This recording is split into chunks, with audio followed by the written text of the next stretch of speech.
Hello and welcome to Nerdarchy for Nerds by Nerds. I'm Nerdarchy Steve, and tonight I'm hanging out with this fine nerd. Nerdarchy Ted, how you doing this fine and lovely evening, sir?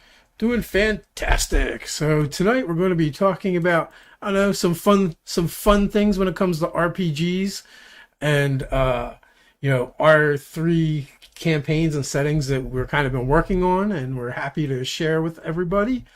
We're going to be talking about taverns, hangouts, and black markets in our Aether Sky setting, under the Dome campaign, as well as in the Zoo Mafia TTRPG, our very own game that we've been working on, and hopefully we'll get to you guys before too long.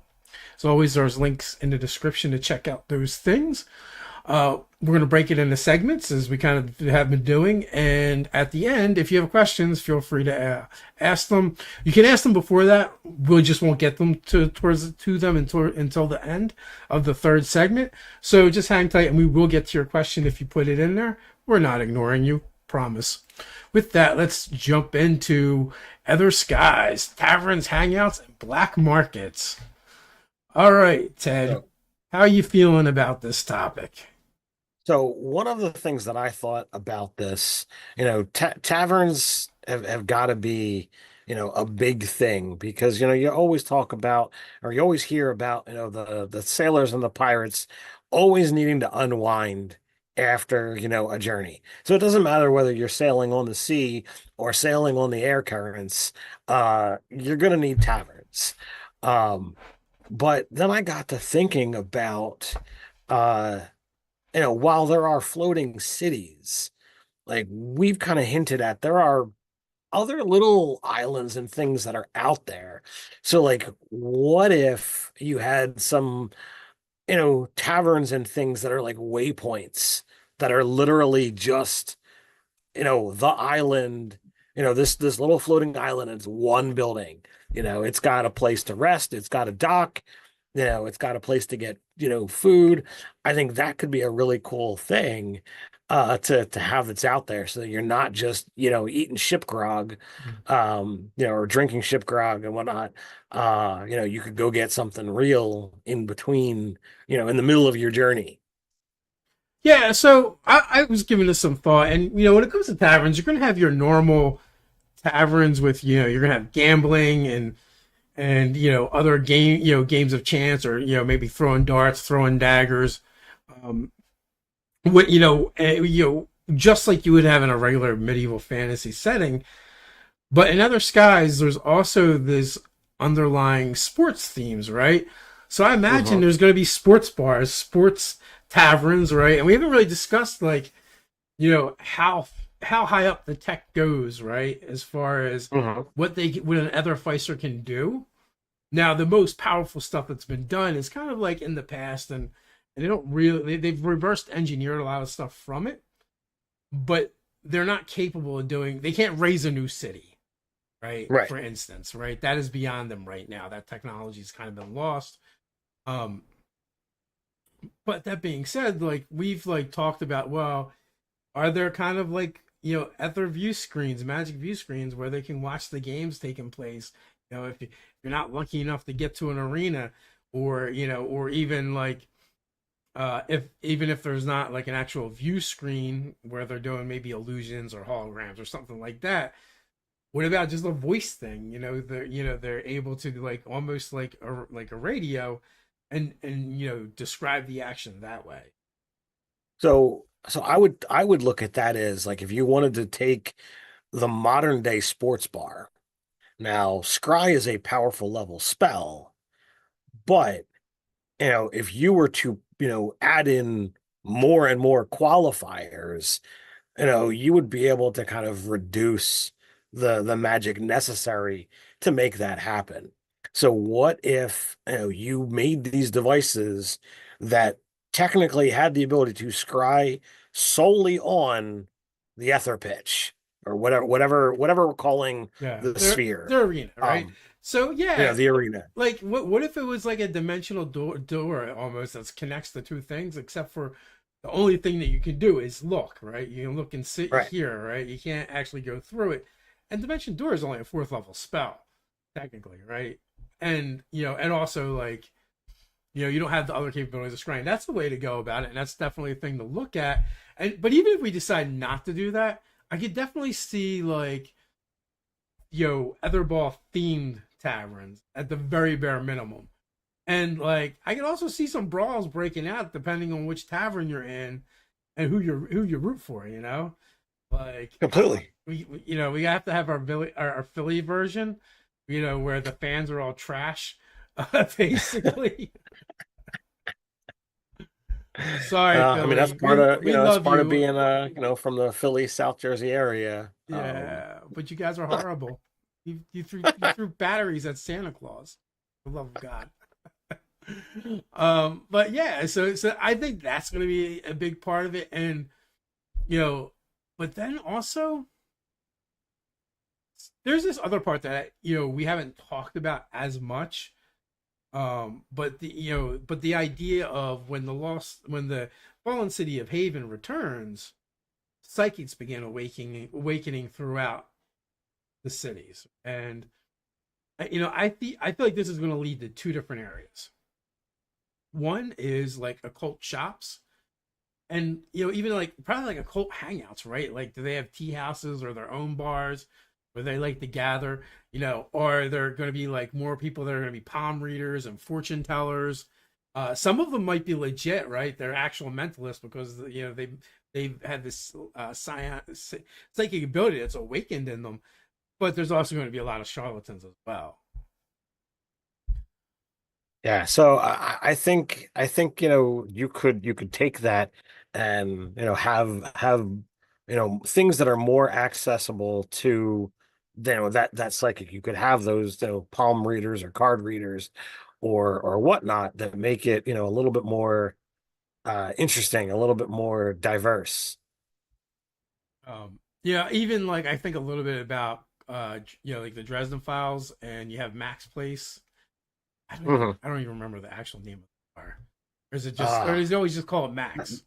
McAnally's Pub. Okay. Right. Like, where it's kind of set up like that, it's kind of themed, and it's kind of like a neutral place where people from the occult can come and hang out and organize. But I would say the other thing too is we have the 13 cities. So depending on what city you're in is going to make a huge difference as well. Completely. There's cities that have multiple um Etherball teams, right? Like Grundlehelm has three. So there's probably bars that probably kind of like their patrons uh will come from any of them, but some of them I imagine are just like very themed towards either the gremlins or the griffins or Grundle grinders, right? Um but then there's a city like Theopolis, right, which is it's religious, it's a human stronghold. In that place, right, it's very somber, and they may outlaw the occult there straight up. They don't like Ether, so they're not gonna probably like this new magic that people are talking about either. So you can get a Yeah, different and experience depending where you go. completely. And that's how things are like in any kind of city. You go to this tavern versus that tavern, and it's going to be very different. So it doesn't really matter the setting as much. The tavern keep, the reason for starting a tavern. All of these things really need to be taken into consideration. So like you could have, if we're looking at, sports bars, in Ether Skies, you could just be like, look, this is a generic, bar because, the city has three teams. So therefore, okay, well, we're not going to cater to one. We'll gladly show all the games that any of them are playing in, but it's a scenario of, how rowdy is it going to get? How, what type of fan is this going to be attracted to this location? What kind of fan is attracted to this location and why? So like, the tavern and then um, that's what I'm looking for. The people that come to it, Patrons. are the second part of that equation. So your locals, your regular customers, are gonna help shape that. I mean, if you look at a thing like Cheers, do you have a norm? Do you have that dude who just always seems to be there? Yeah, so you can start filling out like colorful NPCs, in Other Skies in the city of New Renwick. It's run by the gnomes, and it's considered the entertainment capital. If it's full of casinos and brothels, it doesn't have gambling halls. It just has full casinos, and it's like kind of a touristy place where other people from the other cities will kind of come and unwind and relax and spend their hard earned cash in hopes of winning. But the house usually keeps the winning. Housewives, So yeah. So I would imagine a city like that, needs to have far more, inns and taverns, to house the people who are willing to travel and come to such a resort like location.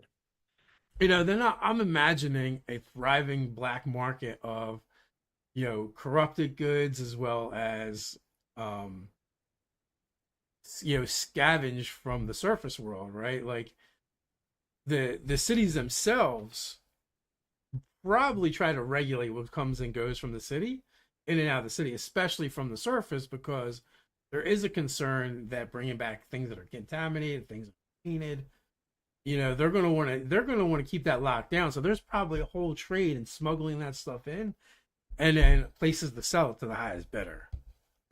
Absolutely. I mean, just like, you have those in the real world that want, forbidden or, hard to receive or hard to get stuff. You know, anything from the surface, it could just be a matter of prestige. It's like, oh, well, I have this thing here that's been, snuck aboard, blah, blah, blah, just for my private collection.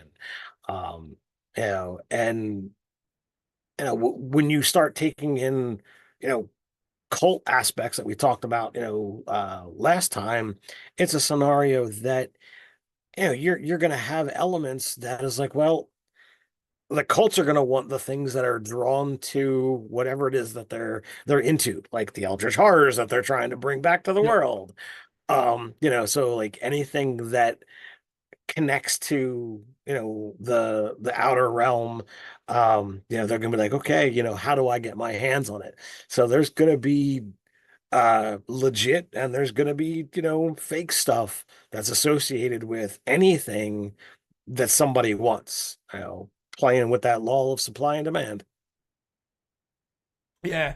And also too, like I also see like these occult shops um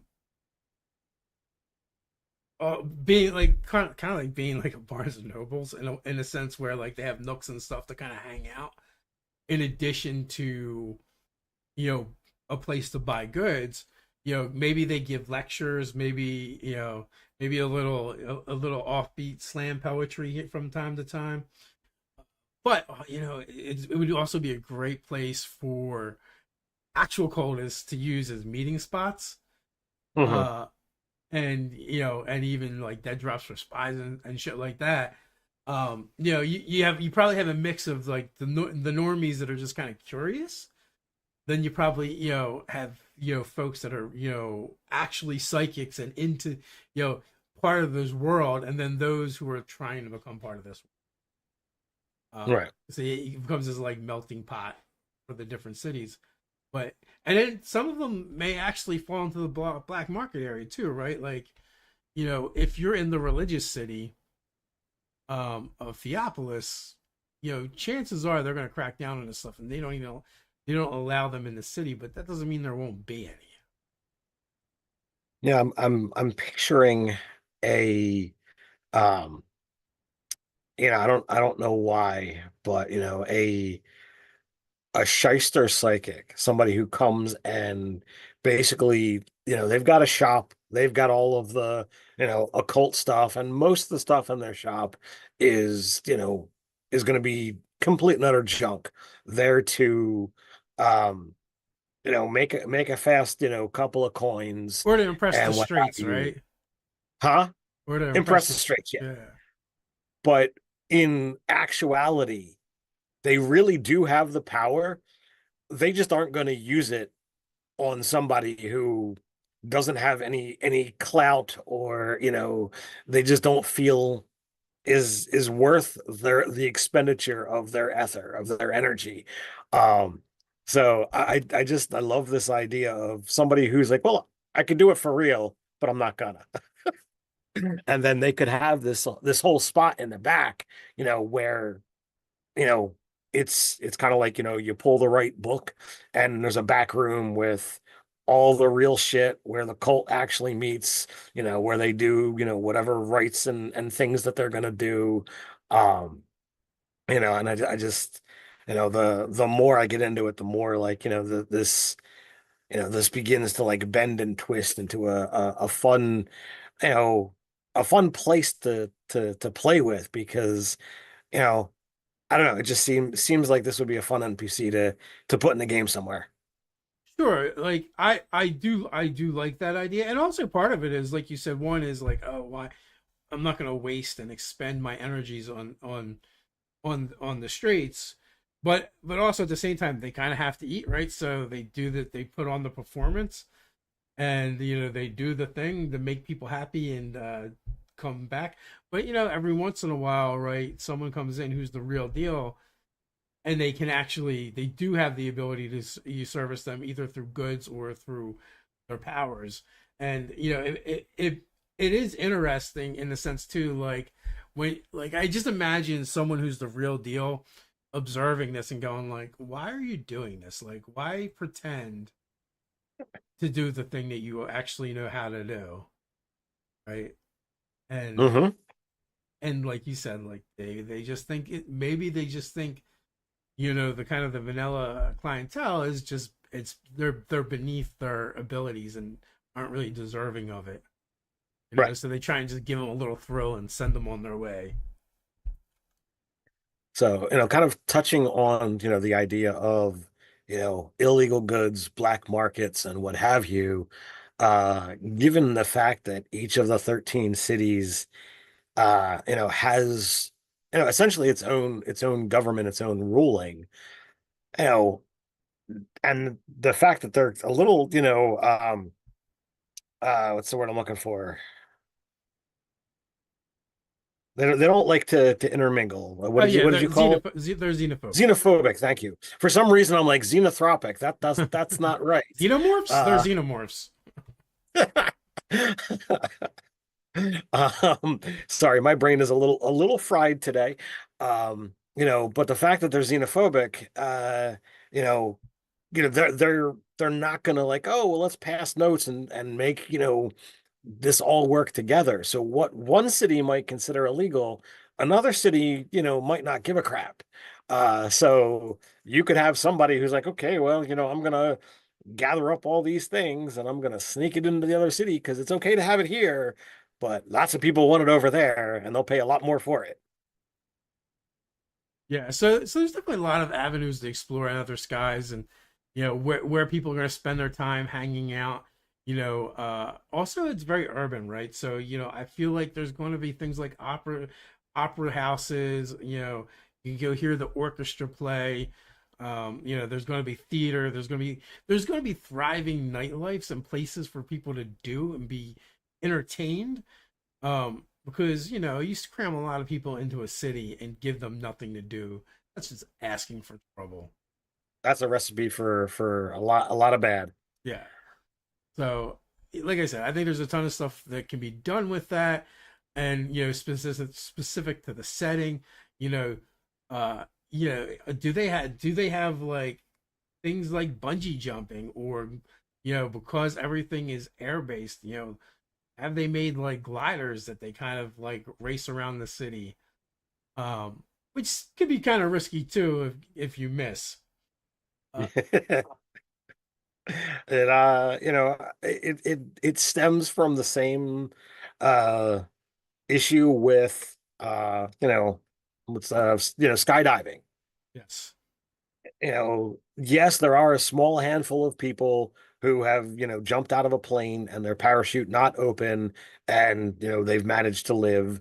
But those people are few and far between. Most of the time, you impact on a solid surface and Hmm.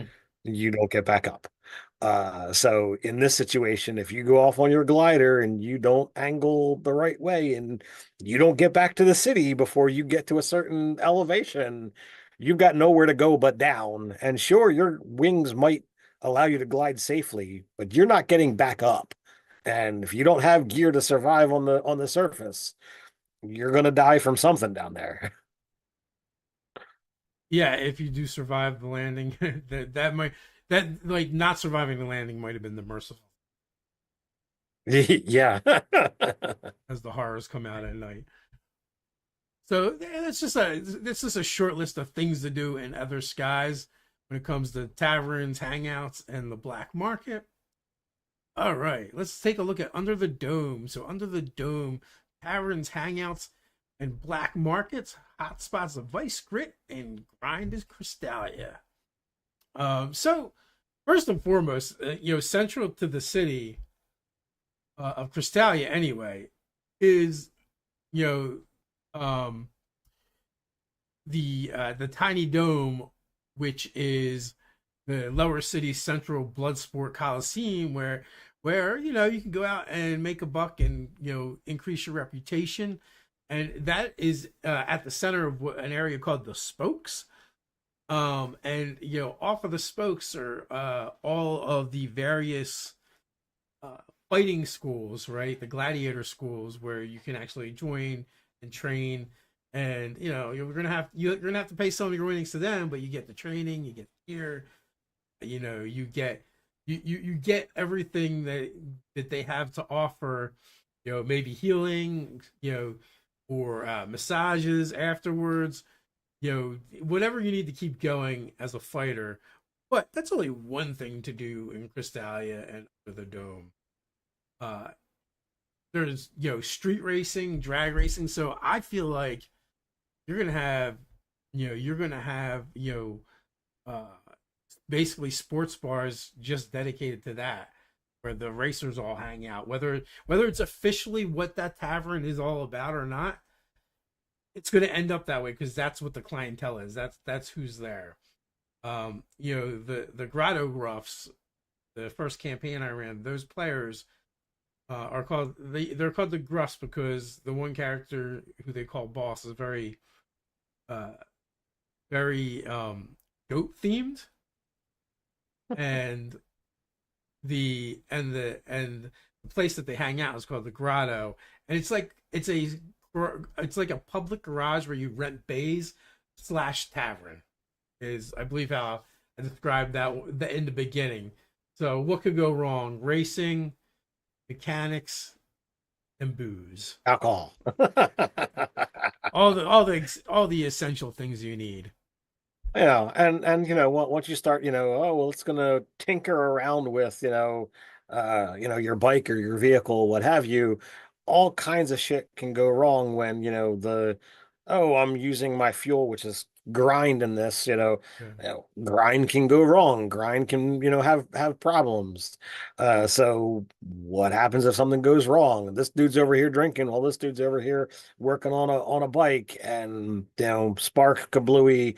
Now the shit's really hit the fan. Yeah. So Eh, I was, oh, go ahead. I was just gonna say unique to Under the Dome and so far Crystallia. I don't know what Ted's gonna do, but there's a race of humanoid chinchillas called nibblers, and you know they don't want to get their fur wet. It's bad for chinchillas. They use dust to bathe in.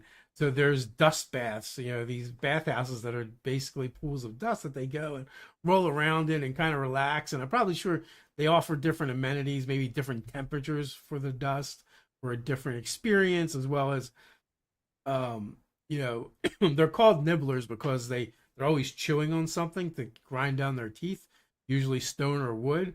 So they probably have, different types of those things that you can get at these places.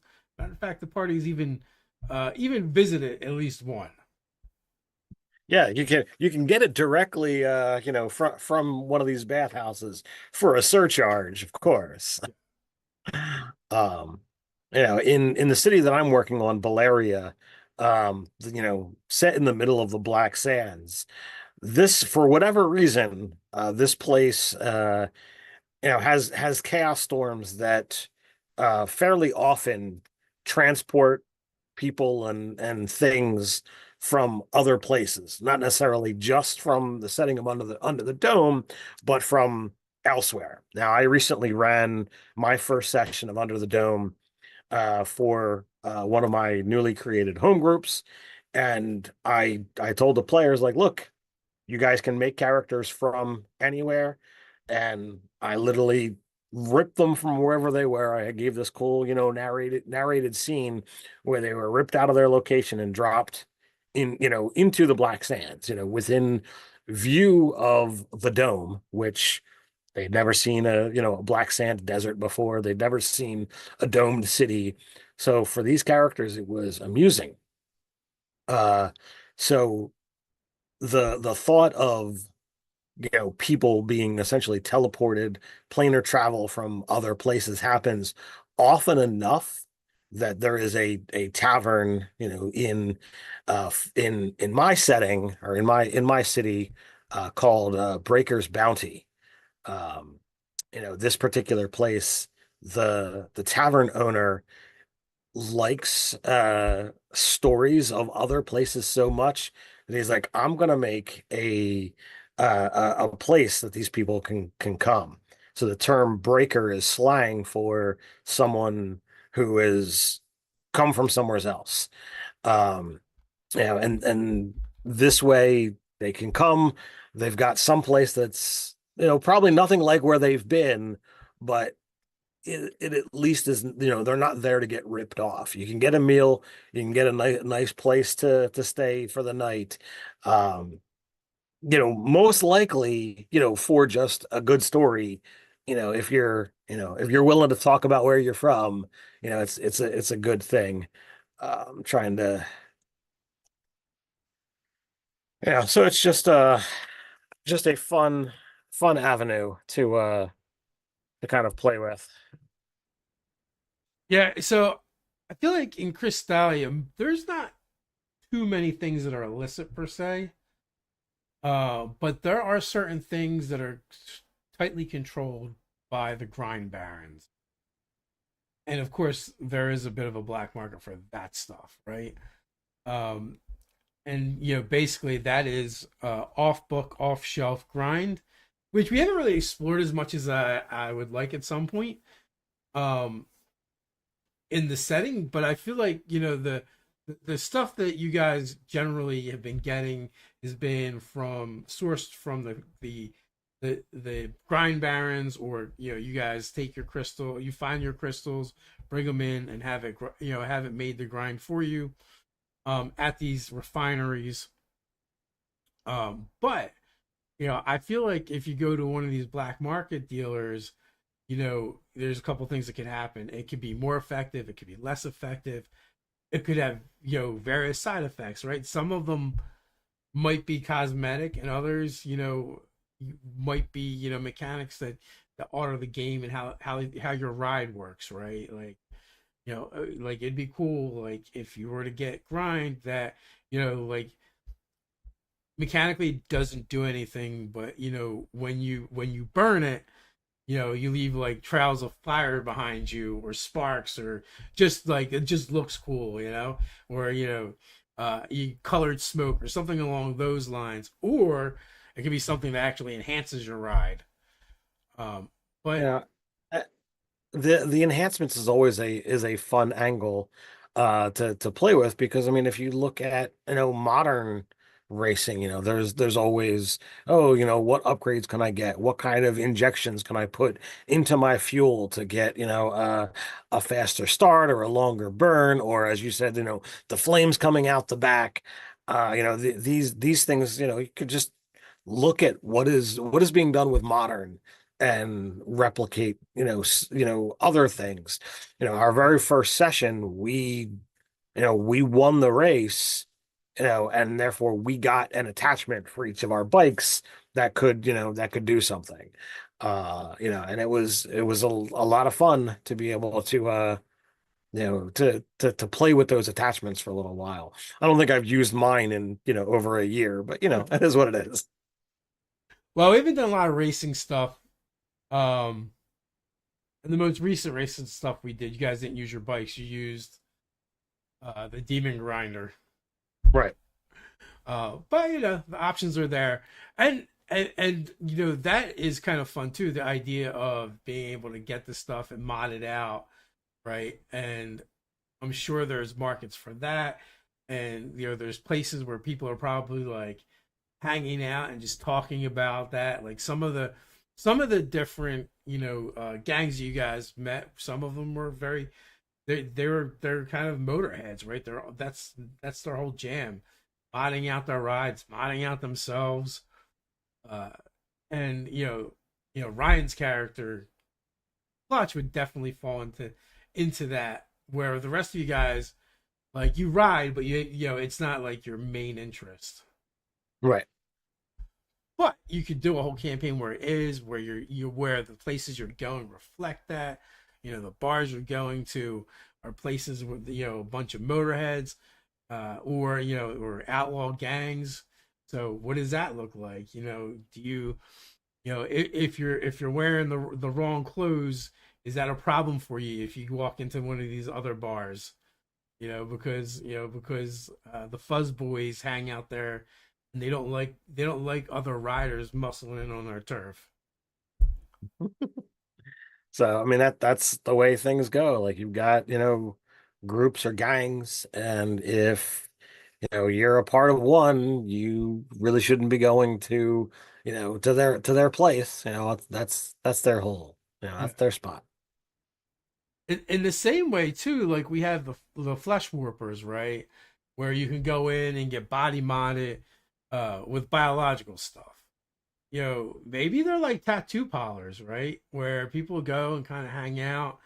You know, um, I think I've heard the term shop rat bandied about, where you're just like really into tattoos. Maybe you want to become an artist or whatever, so you're just always hanging out at those places, and every time you got a little bit of money, you're like, here, I got $25, put something on me. Maybe there's maybe the flesh warpers have that same kind of community, that same kind of culture, but we also have those that mod themselves with construct parts, which I don't think we have a name for, so we should probably name them at some point. Uh, Yeah, that should absolutely become a thing. Um, I don't want to use, gearhead, because that usually, is, car people. yeah, yeah, we'll, We we'll can, we'll think it's something, but also like, and like how different are those hangouts, right? You got people that are into being warped. You have the other people into being modded, and then you have your racers, right? And then you also have your gladiators, right? And they're probably going to have their hangout spots too. So just in Cristalia, you have all these different factions that are probably going to have their own hangouts. Whether they're shops or taverns or whatever they are, and themed, and the clientele and the NPCs in these different places are going to reflect those places to be much different than your traditional D&D world. You yeah, guys have. and that makes it a lot more fun to have all of these other options for such a unique setting like Under the Dome. Yeah, and not necessarily black market, but you've definitely have dealt with people that are shady. Like Drift Shadowmane, who has a magic item shop, but there's also a good possibility what he sells you is cursed. I say better than likely. Yeah, Um, and like to me, as we're playing the game, because this is still a game that is uh in progress. We played, just the other night. Our characters at 19th level, which is a lot of fun to be playing at these high levels. But we still have a ways to go. I mean, if we're going to play a game at 30th level, then that means we have, 12 more sessions to go. Um, so I look at the angles of what we're doing in the story, and I'm like, but I don't like as much of a pain in the ass as Drift Shadowmane is to us. I actually love the character, as Ted. Like I'm like this would be someone I could easily see like, his shop, potentially having doors to any, any of the cities Yeah, because like he's got a he's door that in a pocket dimension. yeah, he's got a door that opens to every back alley in every city. So like I think that would make him, far more fun to play and be able to have him kind of like cross the boundaries. And if maybe, he's got a few clientele that have worked with him enough that maybe they can step into the shop in say Titanholm. They close the door, they have a conversation, the room shifts just a little bit, Hmm. and you open the door, and now they can go to Crystalia. At the cost of a conversation, now you've gone halfway across the globe, and you're in a new city without actually having to traverse the distance. But most people wouldn't get the clout to, impress him enough to for him to care enough to give somebody that knowledge, let alone the privilege. I was thinking, right, because in Crystalia, there's not too many things that are off limits.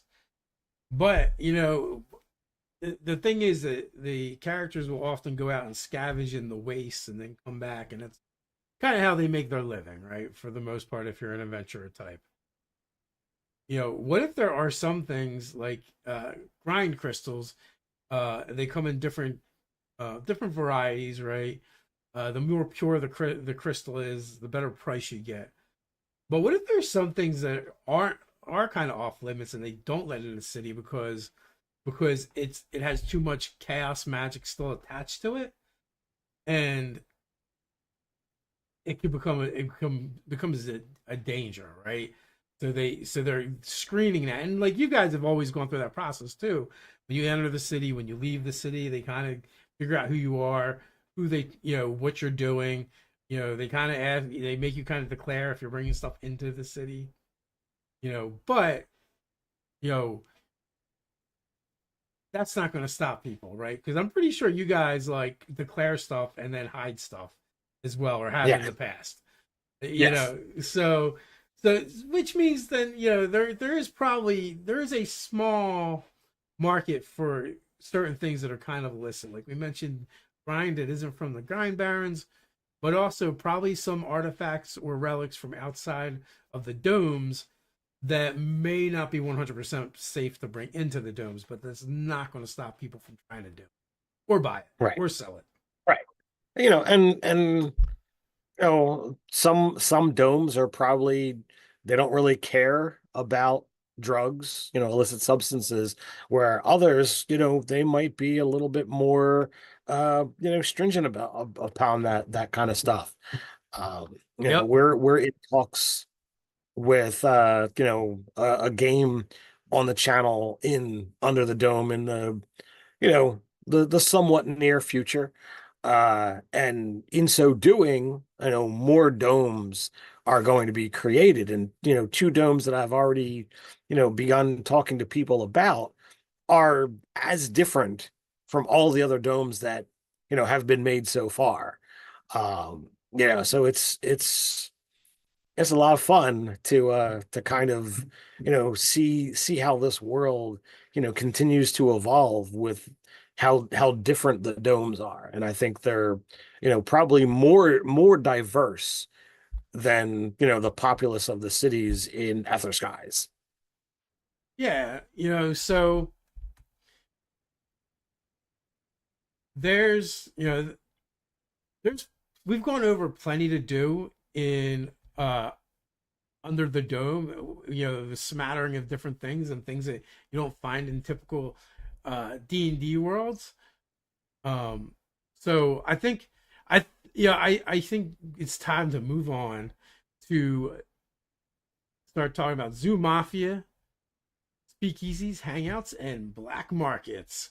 Because, in the world of Zoo Mafia, we don't go to the tavern, we go to the speakeasy because that's where the booze is. Um, Now through play and the things that we've done, right? Like we have added slowly but surely more than just speakeasies, right? We've usually there's gambling attached to those, so they tend to be in the same kind of places. But we've also added the diner um in your game, which is a hangout, which kind of makes sense for the error. But Mhm. there's so many other things to do. Dancing and burlesque shows were a big thing. You had silent movie houses. Um, so, and of course, like you know, there's a thriving black market in Zoo Mafia, uh, being Prohibition era 1920s, 1930s. Absolutely. The speakeasies have the ability to completely be, an element of this is where all the business gets done. You've got this is where you can go to unwind. In one of my games, there's the back room at the speakeasy where you could go gamble as well, and there was a high stakes card games that the players got to be involved in. As illegal as it gets, the speakeasies can be where it all goes down. All of your black market stuff happens, and it all happens in one place. Because why chance having something happen elsewhere when you can put it all in one place and keep that one place secret and protected and what have you. Yeah. So there's definitely some areas that I think like going forward I want to try and explore more of, right? Like actually though I think in the one so like we've done at this point you've run games, I've run games, Bobby has run games, and I think we've brought very different flavors to our speakeasies. Uh, Yep. you know, where you had the high stake card games. Mine had a little bit more of a casino feel, and then Bobby, I feel like his might have had that burlesque show kind of feel to it. Um, and that just seems very fitting with Bobby. But Sure. but that being said, there's so many other places for us to still explore. I know you guys, pulled off a hit or a job in one of my games where you guys kind of actually robbed the bookies, Hmm. and and so there's stuff to do with that, but what about the other end of that, right? We could definitely do, um, you know, scenes and episodes where you guys are hanging out there betting on stuff. The only question is, what do they bet on in Zoo Mafia? Because normally it would be like the dog races, the horse races, or do they still do that? But it's more like athletes than where they're using animals for entertainment. That really has to that's gotta have some thoughts gelled to figure out what Mm. exactly does that look like. Although And we did do toddler racing in one of my games. that I did hear or remember the toddler racing scenarios. Um Maybe that's you the know stand-in for horse racing. but the element of you know, ta looking at Zoo Mafia, features based off of, both styles of play, I think should be kind of looked at as well. Because while the norm certainly is you are zoo animals, I don't want to discount the way I'm currently running it, with it being, full-fledged, zoo city. Um, yeah, the human element gets removed, but things can be just as insane, if not more so, in that type of situation. Um, you know, So who do they watch race? They don't have toddlers. they don't have toddlers, so we'd have to think about, what does that look like? Um, yeah. And then of course, the question is, while yes, the default game is set in the 1920s, 1930s, the zookeeper has the ability to set the dial wherever they want, you know, with just like Bobby did with, Blood Moonshine, you know, he added magic to the world and had all kinds of bizarre things and combined creatures to play around with. I dabbled in a little bit of that with my April Fool's game that I ran on the channel a couple weeks ago. Um, so it was absolutely an element of, what if you wanted to take it, Zoo Mafia modern style, but still keep the feel of, you know, booze and gambling is against the law. You can still have a lot of that fun and just dial up, the modern meter or the technology meter a little bit. No, absolutely. But all these things are just backdrops, right? And even more so in Zoo Mafia than maybe some other games where you're gonna get set up to do jobs. Maybe the job is at the particular location. We've had to break into different speakeasies, casinos, all while things are in full motion as well. Um, I like the idea of adding in the silent movie houses. Also, because like I feel like that's a great place for to kind of meet up and make drops or exchange information. It's kind of it's in the public and secluded at the same time because of the way movie theaters are. Yeah. So you're able to use it as cover, or maybe even like one of the mobs owns one of the silent movie houses and they use it as a front. Mm. Where like your speakeasy owned by a mob is pretty obvious what's going on there. Right. Right. But your silent movie house, some Charlie Chaplin, that's a little different, right? Absolutely. You're going in to be entertained and laugh, and then also at the same time, you can have these dirty deals going down. So, fun idea. What about like an underground fight ring? I know like they did it in, well, they've done it all over the place, but they did it in Justice League Unlimited. And you had like heroes fighting villains and heroes fighting heroes and Yeah. what have you. And it was only ever to the knockout and that kind of stuff. Uh, so like that could be an element that they could bet on.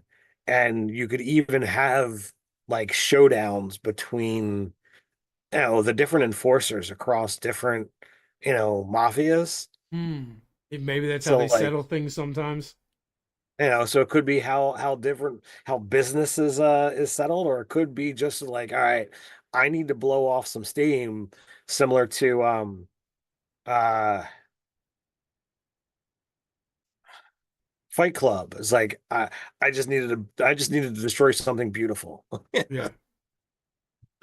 Uh, so you can have a lot of fun with something like that, and whether the players actually take part or whether like you're just describing the action while they're having a conversation, I think that could be a lot of fun to play with as well. Yeah, I mean, there's a lot of different ways that they can go down. One, it could just be in the background, like you said, and they're like doing what they're doing, but every once in a while, it is whatever's going on is punctuated by these brutal punches and sounds. Because I don't know if you've ever been to a live fight, it is it is a lot different than watching it on TV. right? Like the sound that goes along with it, it's just visceral, right? So like that could be happening in the background, or maybe they're betting and gambling on the different fighters, or like you said, maybe one of them are actually in the ring fighting, some of them are betting.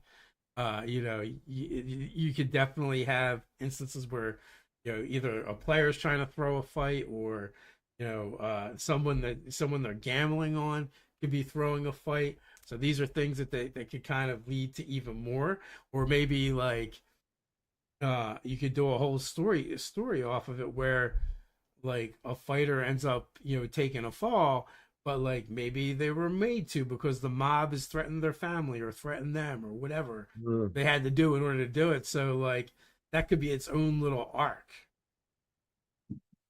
Yeah, that could be, fun to kind of investigate and see what's going on and, kind of get to the secrets behind. So yeah, there's definitely a lot of, and then black markets when it comes to Mafia, like everything is almost black market, right? Because most for the most part, weapons are illegal, alcohol's illegal, drugs are illegal. So, You're gonna be able to find all that plus maybe forgeries and documents. so do you think there's any kind of trade in uh, people things? Yes, I mean we've introduced it into our games in the past. Like you guys have gotten a hold of people money. You That's true. guys, Yeah, yeah. yeah, you guys have had to break into um a drugstore for medications and pharmaceuticals. Uh, That's true. And you guys in my game, broke into a pet store. Uh, if you remember that one, but yeah, but I just meant like, more like not, not food and animal things, but you know, trinkets and stuff that's not in any way, shape, or form useful to the animals. Not useful as weapons, not useful as you know, but just a thing, a trinket, a keychain, whatever have you, just to be like, oh, well, it's a people thing. sure. Like I mean, you could even do things um like maybe maybe one of the animals is into people stuff. Like maybe he's a huge like baseball fan. You know, you which like because we maybe think as like you mentioned trinkets. Like so, maybe they collect baseball cards, but in order to get them, they have to steal them from humans. I just see this you know long-armed monkey, who reaches out and out of the bars and grabs the hat off the dad or the kid and puts it on his head. Like, acting like the animal, but it's like, oh, the people put it on his head, so I'm gonna put it on my head. But Yeah. they don't put it on right because, they're acting the animal and it could be amusing, and that's how they get stuff. Um, Well, I mean, I get a big part of Zoo Mafia is animals kind of doing people stuff that isn't weapons and food, right? You're wearing clothes, watches, pocket watches, that's true. so they kind of do the trinket stuff and emulate them. But I think it would be kind of cool, like certain activities that are purely human, like as an animal, maybe you take interest in that, right? Maybe you set up horseshoe pits and start throwing horseshoes. uh these could be some of the cool hangouts in the Mafia. So with that, if you guys have any questions, feel free to ask. We've got 5 minutes or so left, and we can talk about whatever you guys want to. If you have any thoughts on taverns, hangouts, and black markets and D&D or other TTRPGs, feel free to share your thoughts and ideas in the chat there. So while we're waiting to see, anybody chimes in, a couple, generic, things. And I kind of brought some of this up, but, like, what does the tavern say about the world or the city? So, like, creating something that, speaks to, what it is that you're looking for, should really really be a thing, whether it's, going to mirror a culture, a value, or, whether it's entirely just there to, a place to survive or to earn money. That's all going to be very telling about, who owns it. I imagine the the owner of the precious P, is in it for the money, whereas the owner of Breaker's Bounty, he's there for the stories, more so than, getting a handful of, coin. Yeah. Well, there's people do different things for different reasons, and uh, you know, what they value can come in different forms, like you said, coin or Yep. stories. Um, which also makes it a little bit more interesting too when it's not just just about cash, right? Like when they have deeper motivations than that, and that can apply to any TTRPG or um Setting. setting, campaign setting. Sorry, I was looking in the chat. John, do you put any new D&D games on the channel? Our next game will be a D&D game. Right now, we're wrapping up our last, got one more session of Zoo Mafia. Then we take our customary 2 weeks off between games, where we run a session 0 and then just a week off. And then we'll be back and we'll be playing some 5th edition Dungeons and Dragons, some version between 2014 and 2024. We're not even sure what we're taking from what, but we're definitely using both. We're gonna play hybrid, and it's just how it's got to be sometimes. Another angle to look at it, that's going to cross, the boundaries between, all three games is, taverns can absolutely be neutral ground. Whether you've got a a tavern, a speakeasy, whether there's a guard, you can be like, look, when you cross this boundaries, you know you're hands off. Like there's no weapons, there's no magic. Everybody's here to have a meal and have a drink, and then therefore you can be like, okay, I can come in and you can have an exchange of ideas, an exchange of words, an exchange of coin, and then get something to eat without the fear that your life is going to be at risk.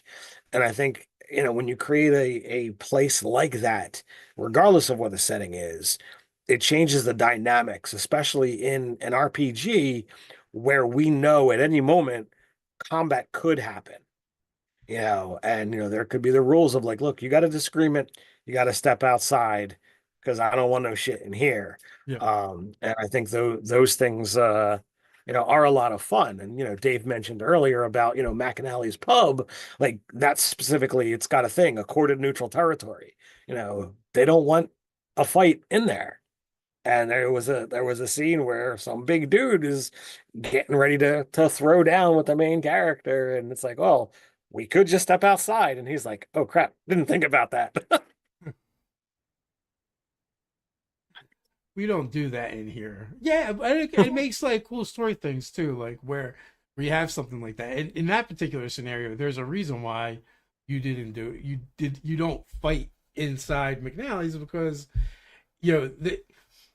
the accorded neutral ground is actually a title that means something in the Right. in the supernatural world, and if you break it, it's really bad. Well, there's no reason you couldn't do this, similar things in your games, and there could be different mechanisms that kind of enforce it.